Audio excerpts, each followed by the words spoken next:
Quero conversar um pouquinho também com a Priscila Yazbek, que já está aqui no nosso estúdio, porque uma das pedras no sapato para todas as campanhas é a economia e é um dos assuntos mais questionados. E ontem, aqui no CNN Arena Eleições, do qual Priscila Yazbek participou junto com o nosso time de analistas de economia, eles conseguiram conversar com as pessoas que são responsáveis pelos planos de governo, voltados para este assunto de cada candidato. Nem todos participaram, mas a gente consegue pelo menos contar para as pessoas o que esses candidatos estão prevendo para melhorar a economia, para atender tantas demandas da população a partir do ano que vem. Hein, Pri? Bem-vinda. Obrigada, Evandro, Marcela, bom dia para vocês mais uma vez, bom dia a todos que nos acompanham. Pois é, então a gente vai trazer aqui alguns detalhes sobre um dos tópicos que foram abordados ontem, que foi a inflação, né? Então, foram vários tópicos, inflação, teto de gastos, reforma tributária, emprego, então a gente pode trazer todos eles aqui ao longo dos dias no live, mas a gente vai começar aqui falando sobre inflação, que é um ponto central, como o Evandro disse, nas eleições atuais. A gente vai trazer, então, por candidato, quais são algumas das ideias que foram apresentadas, já tinham sido apresentadas antes, mas ontem também foram detalhadas aqui no Arena Economia. Então, começando pelo Ciro Gomes, quem representa o Ciro Gomes foi Mauro Benevides, que é o seu representante econômico da campanha, está pensando no seu programa econômico e o que ele propõe, né? Reduzir os preços dos combustíveis, especialmente do diesel. Então, ele fala que a gasolina hoje está mais barata que o diesel, ao reduzir o diesel, isso vai trazer um efeito, então, para a inflação, para o frete, pode ajudar a reduzir os preços. E aí tem também a questão da taxação de grandes fortunas. Então, as fortunas acima, as pessoas que tiverem patrimônio acima de 20 milhões de reais vão ter uma taxação.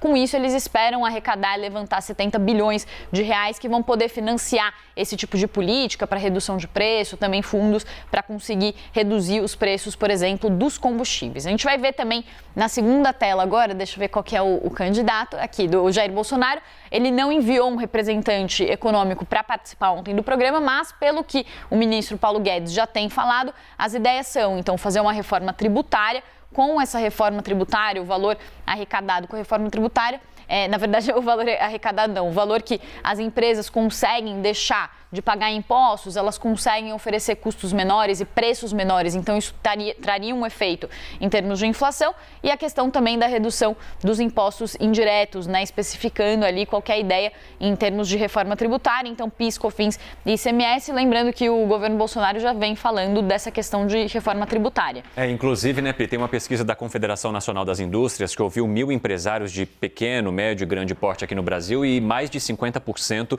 disseram que a reforma tributária seria o primeiro passo para que houvesse uma expansão e para que também as contratações aumentassem, para que isso estimulasse o mercado de trabalho. Essa reforma, ela está presente nos planos de governo de Lula e Tebet também? Também está presente, todos os candidatos defendem, né, uma proposta de reforma tributária, todos eles dizem... Agora, tem uma questão aqui que é importante. A dificuldade é passar no Congresso. Exato, a dificuldade é passar no Congresso e foi até a questão que a gente colocou, né, assim, mas até eu estava conversando com alguns tributaristas que eles falam, a reforma, os projetos de reforma tributária, eles existem há mais de 3 décadas no país, mas eles não passam porque nunca tem um presidente que coloca isso como uma prioridade na sua campanha, uma prioridade no seu governo, né, eles até falam que seria como o Obama fez o Medicare, né? Então ele colocou como prioridade no começo do governo para conseguir fazer aquilo. Ficou conhecido como Obamacare, né? Obamacare, exato. Então nenhum candidato coloca isso como uma questão prioritária na sua campanha. Isso ficou claro também no programa de ontem. Tem outros aspectos que às vezes são mais levados em conta, mas todos eles contam com o dinheiro que viria ou com a redução dos impostos que traria um incentivo aí para as empresas para trazer os preços para baixo. Além disso, também Guilherme Mello, que foi o representante que foi enviado pelo candidato, pelo ex-presidente Lula, foi a questão de ampliar as relações comerciais para reduzir o câmbio. Então, eles falaram sobre atrair mais investimentos externos e, ao atrair mais investimentos externos, isso traria mais entrada de recursos, de dólar no país, isso traria o câmbio para baixo, poderia trazer um efeito aí também de redução dos preços. Aqui também é um comentário que alguns economistas fazem, é que tem que combinar com os russos, né? Porque não necessariamente isso é uma vontade. Exatamente.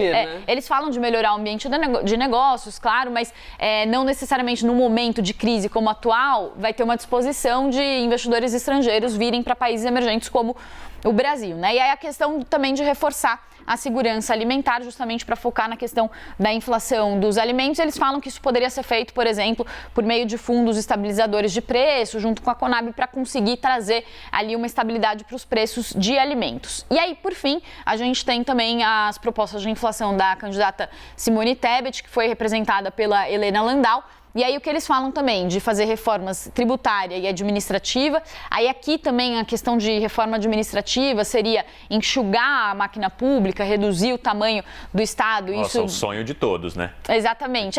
Mas foi curioso que só ela citou esse ponto. Os outros falaram mais de reforma tributária, ela falou também da reforma administrativa, né? De enxugar a máquina pública, reduzir os gastos públicos, que também são uma fonte de pressão sobre a inflação. Então foi um ponto que ela destacou mais, a Helena Landau.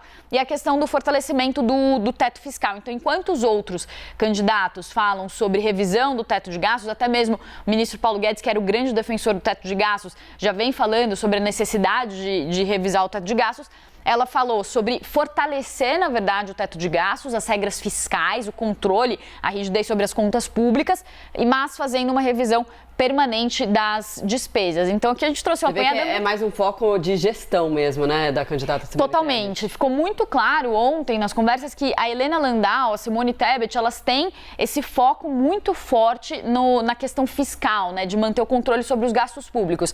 A crítica que se faz nesse caso é, de um lado, tem a Helena Landau falando sobre ter uma rigidez maior sobre os gastos públicos, de outro, as promessas feitas por Tebet de aumentar auxílio, alguns programas ali até ligados à educação, o Evandro acho que estava lembrando de um deles, eles pressupõem mais gastos. Então, como manter o controle das contas públicas se também há muitas promessas na campanha de aumento de gastos? Então, porque um dos projetos da Simone Tebet prevê o pagamento para estudantes, né, de uma quantia depositada nas contas destes estudantes para incentivá-los a permanecer na escola. E aí surge sempre aquela pergunta, e eu imagino que vocês tenham questionado isso para todos, né, Pri? Só para a gente encerrar a nossa conversa rapidamente. De onde vai sair o dinheiro? E eles sabem responder? Pois é, né? Então, a questão de onde vai sair o dinheiro é uma questão que ficou muito no ar, né? Acho que essa é um ponto importante, porque na campanha a gente vê muitas promessas de gastos, né? E muitos deles falam sobre isso. Eles falam sobre reforma administrativa, eles falam sobre reforma tributária, sobre diminuir o peso da carga tributária, incentivar mais a economia, as empresas, com isso elevar o PIB. Amplo, né? Porém, o que acontece é que tudo isso também tem que ser combinado com a política, né? E com os empresários. Por exemplo, o caso da reforma tributária muitas vezes empaca nos próprios empresários, né? Em setores, empresariais que tem ali os seus interesses de fazer com que os impostos sejam mantidos no menor nível possível para eles. Então, sempre tem essa conversa muitas vezes os projetos eles acabam não passando porque alguns setores ficam de fora, são, né, para não entrar nesse aumento, né, de carga em alguns casos, né, ou enfim, aumento de tributação de dividendos e lucros, que é uma das propostas que foi apresentada por vários dos candidatos, né? Boa, Pri, a gente podia ficar aqui horas falando, porque tem vários aspectos que a gente podia analisar, a gente vai fazendo isso aos poucos. Obrigada, viu?